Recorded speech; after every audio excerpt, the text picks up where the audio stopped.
It is a Friday afternoon in February 2026. Somewhere in the mountains of Jalisco, Mexico, a car pulls out of a driveway. Nothing unusual about it. A woman in the passenger seat.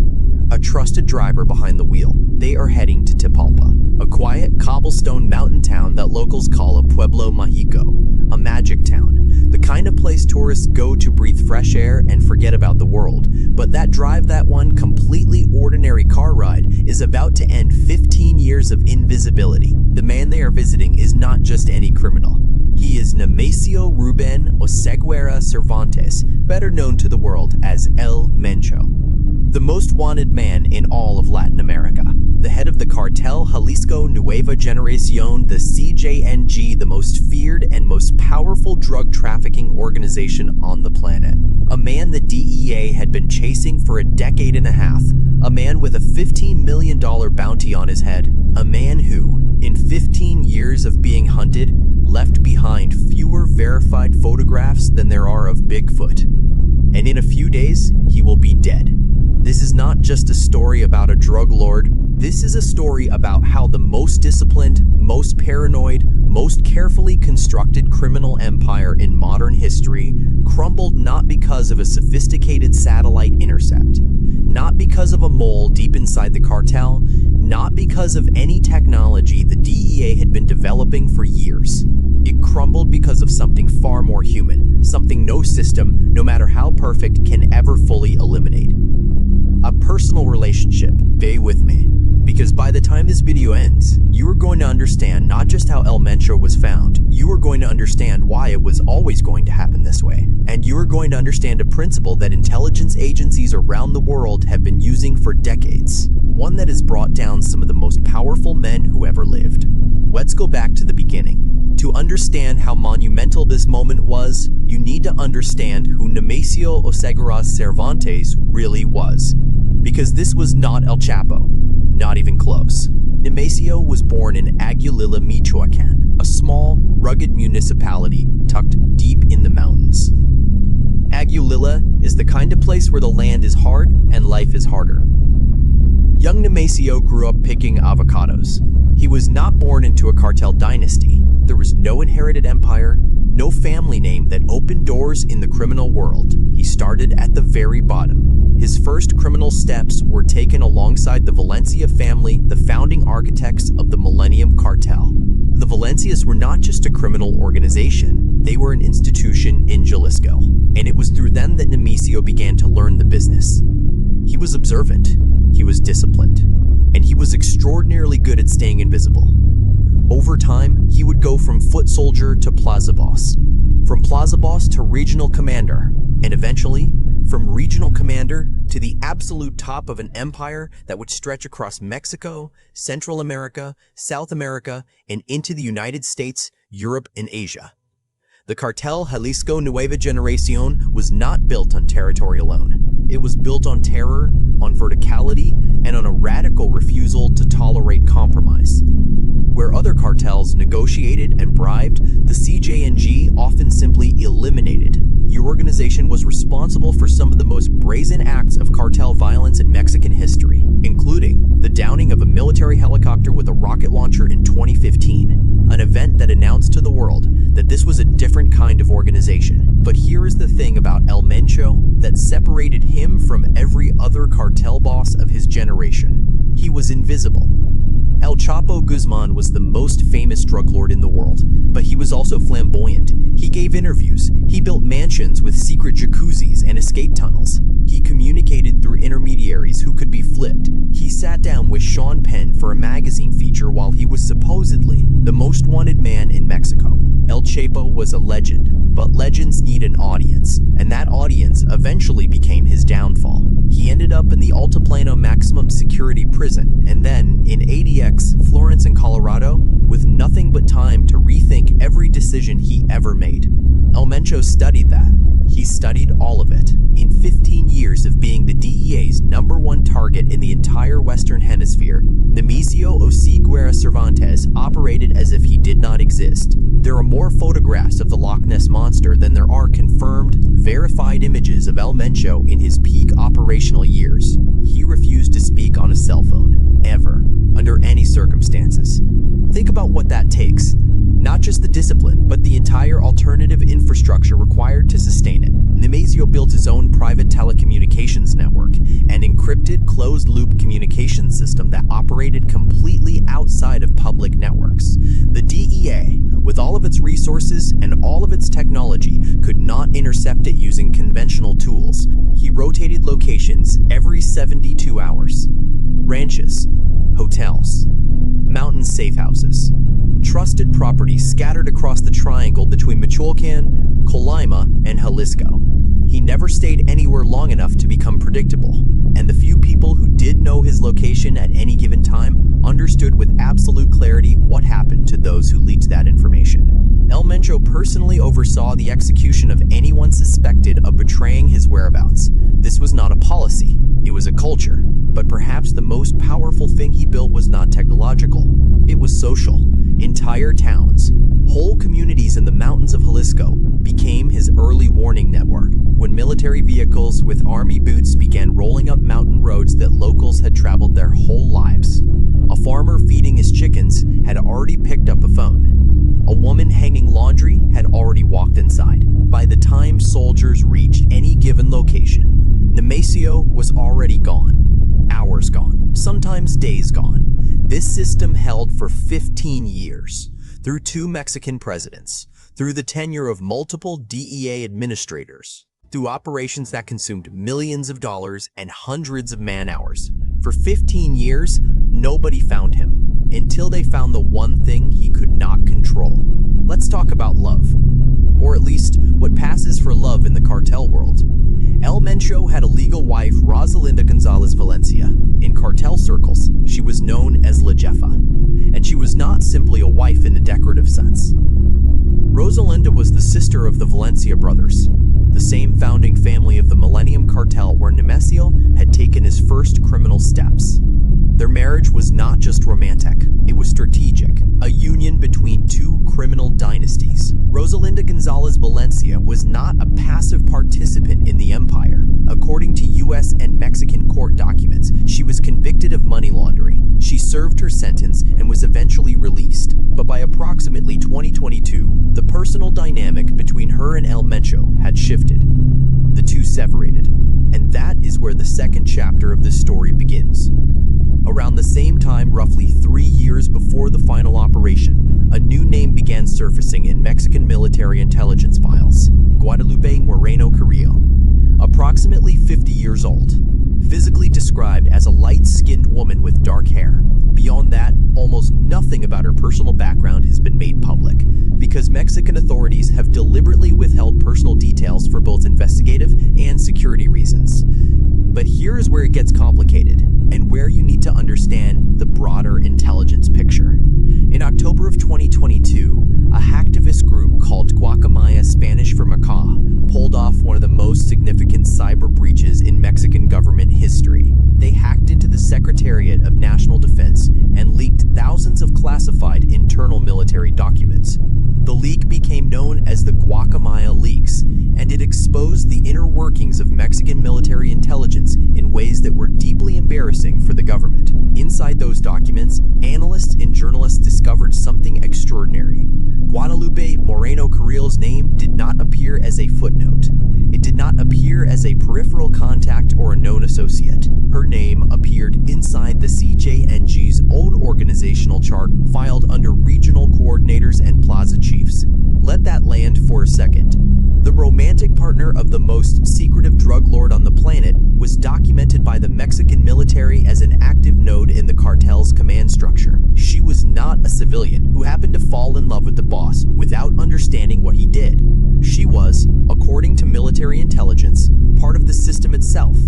This distinction matters enormously to what comes later. Now, Mexican intelligence had possessed this information since 2022. Her name was in the files. They had begun building a surveillance architecture around her movements, tracking properties linked to her in Zapopan and Puerto Vallarta, monitoring the people around her, cataloging the trusted associates who drove her, who accompanied her, who provided logistics for her movements. They were patient. In intelligence work, patience is everything. You do not move until the target moves. And then, On Friday, February 20th, 2026, she moved. Before we get to the operation itself, you need to understand the methodology, because this is not unique to El Mencho. This is a doctrine, a systematic approach that intelligence agencies have refined over decades of hunting the world's most dangerous men. The principle is deceptively simple. A man who controls everything professional cannot control everything human. You can train your soldiers to say nothing. You can shoot your informants before they get the chance to talk. You can encrypt every communication and burn every device. You can rotate locations, change vehicles, wear disguises, build layer after layer of operational security. But you cannot fully discipline emotion. Nobody can. Not even the most paranoid, most security-conscious criminal on Earth. The DEA documented this pattern meticulously in the years they spent hunting Joaquin El Chapo Guzman. Emma Coronel Aspiro El Chapo's wife was under surveillance for years. Her travel patterns were logged. Her phone contacts were mapped. The people who drove her, who met with her, who sent her packages, every single thread was pulled carefully. And eventually, one of those threads led directly back to El Chapo himself, Pablo Escobar, the most powerful drug lord of the 20th century, a man who at his peak was spending $2,500 a month just on rubber bands to bundle his cash. Pablo Escobar was partially located through a single phone call he made to his family. One call, 17 seconds of indiscretion after years of running. That call helped the search block triangulate his position in Medellin. And in 2024, Ismael Elmayo Zambada, the other patriarch of the Sinaloa cartel, a man who had also managed to evade capture for decades, found himself in a situation that still generates conflicting accounts. But in almost every version of the story, his personal and family relationships appear as a central factor. The pattern is not a coincidence. It is the doctrine. Drug lords build perfect systems to protect themselves from their enemies. They account for infiltration. They account for surveillance. They account for rival cartels and government operations. But the weak point is always the same. The people they love, or the people they believe love them back. El Mencho knew this better than almost anyone. He had watched what happened to El Chapo. He had studied how the DEA operated. He had built explicit layers of separation between his personal life and his operational life. Guadalupe Moreno Carrillo was kept at a distance. She was not allowed in his operational spaces. There was a trusted associate, a specific individual whose only job, at least on February 20th, was to serve as an intermediary driver to provide one more layer of separation between her movements and his location. But layers can develop cracks, and sometimes someone inside decides to let the cracks widen. Friday, February 20th, 2026, Mexican military intelligence, working with additional information from U.S. agencies, a fact confirmed publicly by General Trevia himself at Monday's press conference, had identified a key individual. Not El Mencho, not a known hitman or cartel lieutenant. A trusted associate of Guadalupe Moreno Carrillo. A man whose specific role on that particular Friday was to drive her from wherever she was staying to a private property in Tapalpa, Jalisco. Tapalpa is about 130 kilometers south of Guadalajara. Mountain air, forest cabins, cobblestone streets, artisan shops, and weekend tourists. It is exactly the kind of place that would appeal to a man who had spent 15 years hiding in rugged terrain, familiar, elevated, surrounded by trees, the kind of geography where a man can feel the security of altitude and cover. Military intelligence confirmed it. At that property in Tapalpa, on February 20th, 2026, Guadalupe Moreno Carrillo met with Nemesio of Seguera Cervantes. El Mencho was there. On Saturday, February 21st, Guadalupe left the property. She departed, and El Mencho stayed behind. Maybe he believed that, with her gone, any surveillance trail would go cold. Maybe he trusted that his security logistics, the same logistics that had worked dozens of times before, would protect him one more time. Maybe he was simply tired. 15 years of constant movement. 15 years of 72-hour rotations. 15 years of never using a phone. Sometimes even the most disciplined men make one decision at the wrong moment. The Mexican army was already aware, and it began moving quietly, methodically, with zero visibility. No helicopter formations visible from the mountain roads. No vehicle columns that might trigger the community early warning networks. Total tactical silence. Special forces moving into position across the terrain surrounding the Tapalpa property under the cover of night, navigating on foot, staging without a single indicator that could reach a farmer's phone before it was too late. By early Sunday morning, February 22nd, the perimeter was closed. The operational force that executed the mission was substantial and composed of 3 coordinated components: a ground element of Army Special Forces, an air assault force consisting of 6 helicopters, and fixed-wing aerial support circling overhead. This was not a highway checkpoint. This was not a lucky encounter. This was a precision operation of the kind that is only possible when you know exactly where the target will be before the sun comes up. When soldiers advanced on the cabin complex on the outskirts of Tapalpa, El Mencho's security ring responded immediately and with full force. Heavily armed escorts opened fire on the advancing soldiers. El Mencho broke from the structure and ran toward the surrounding wooded area, leaving his security detail behind to hold off the military long enough for him to disappear into the trees. Those escorts were not carrying ordinary weapons. They had rocket launchers, military-grade anti-aircraft equipment. One of the 6 helicopters was struck and forced to make an emergency landing near the town of Sula. 2 soldiers were wounded, but the perimeter was already sealed. Every exit from that forested terrain had been covered before the first shot was fired. There was nowhere to go.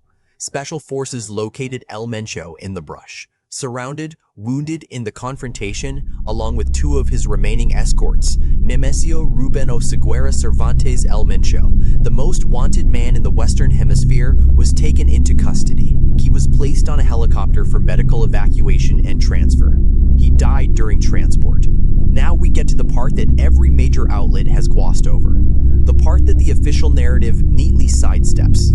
The question that, in the cartel world, carries more weight than almost any other. Did Guadalupe Moreno Carrillo know what was going to happen? The official response from Mexican authorities is unambiguous. No, she did not betray him voluntarily. She did not make a call. She did not pass information to anyone. She did not contact the military, did not contact U.S. agencies, did not do anything that would constitute a deliberate act of betrayal. According to the government, what ended 15 years of invisibility was simply the surveillance of her movements that she may have been completely unaware were being watched with such precision. She took a trip. That trip was monitored, and that trip led investigators to a location they had been trying to find for over a decade. End of story.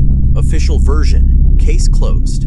Except, remember what the Guacamaya leaks documents said.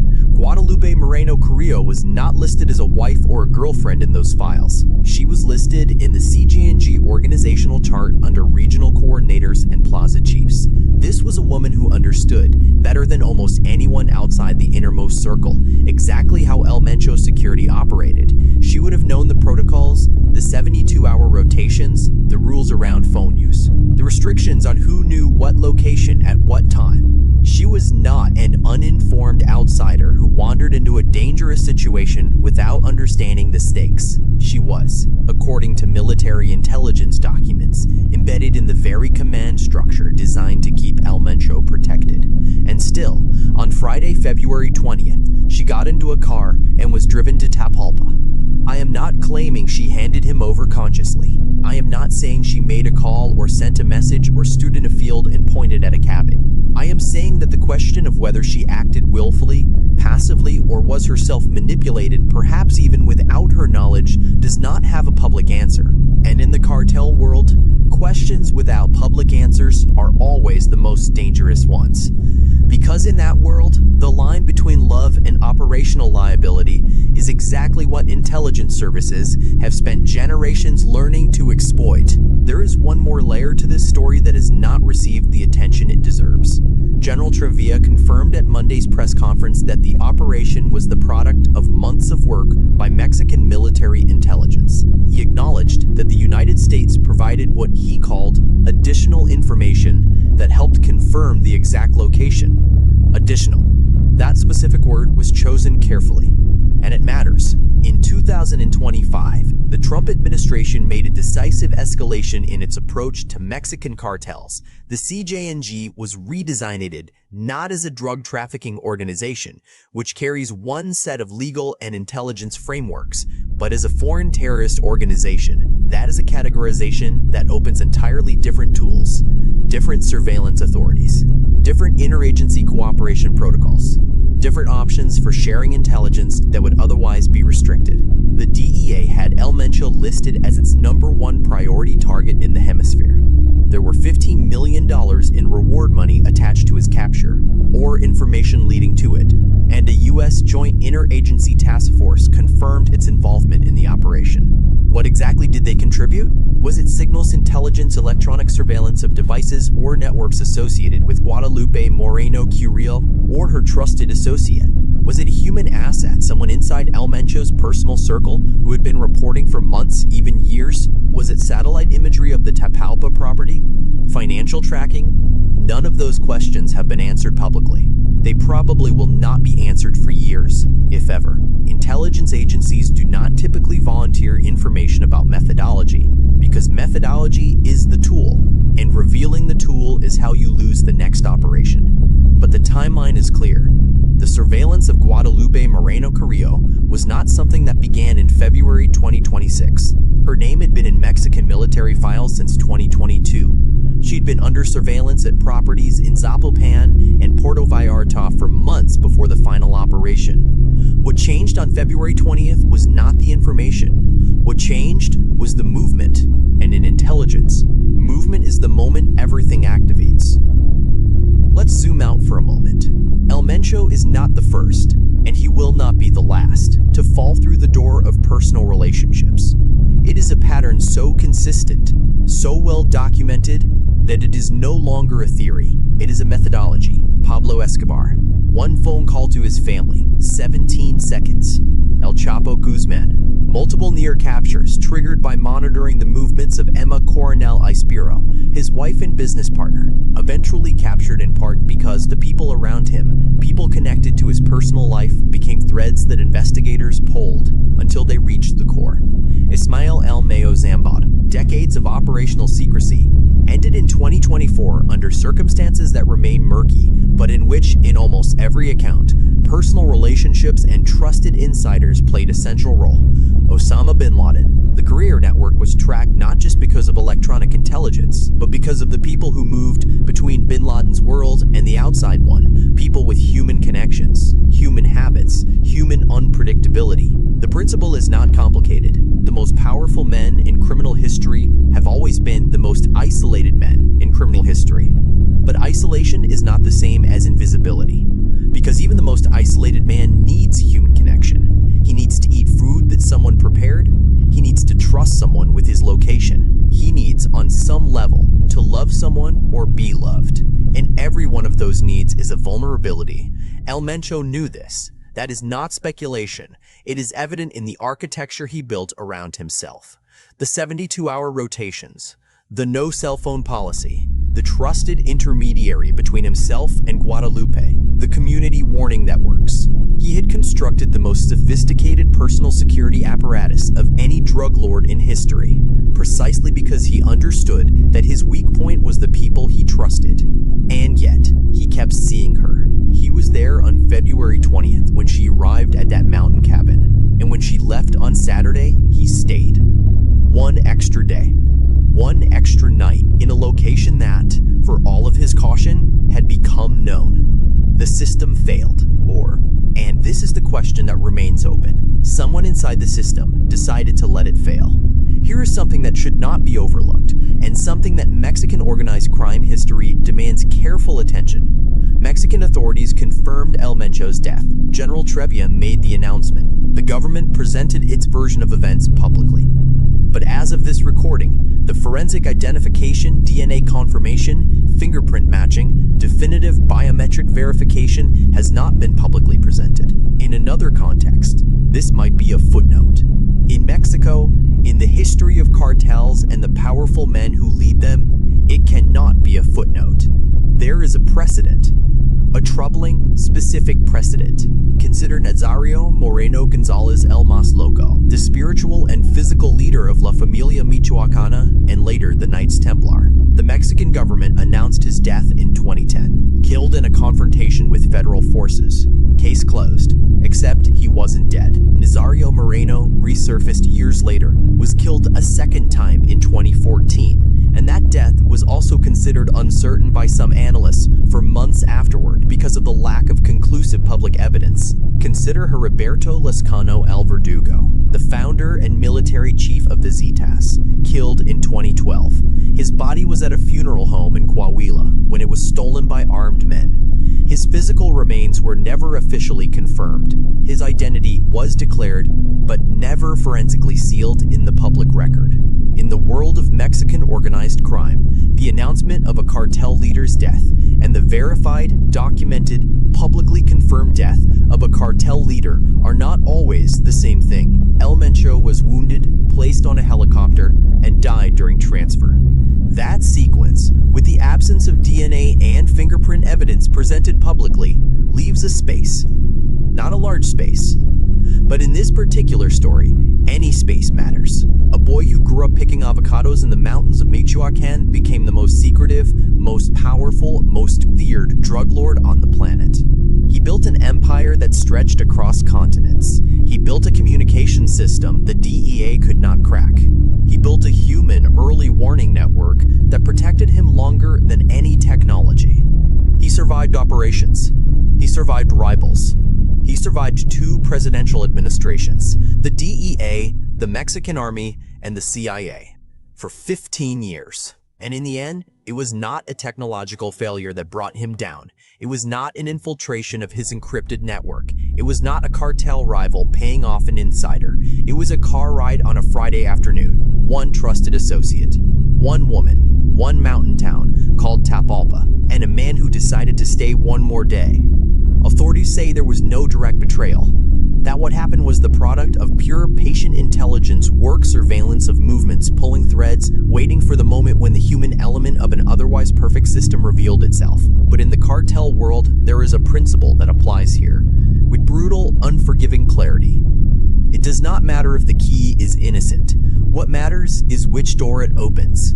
Guadalupe Moreno Carrillo took a trip. And that trip opened the only door that no one in 15 years had been able to open. The most wanted man in the Western Hemisphere is dead. The empire he built still exists. The CJNG is not gone. If anything, the succession battle that follows a leadership void of this magnitude will send shockwaves through Mexico's criminal landscape for months, possibly years. But that story, what happens next, is still being written, and we will cover every chapter of it.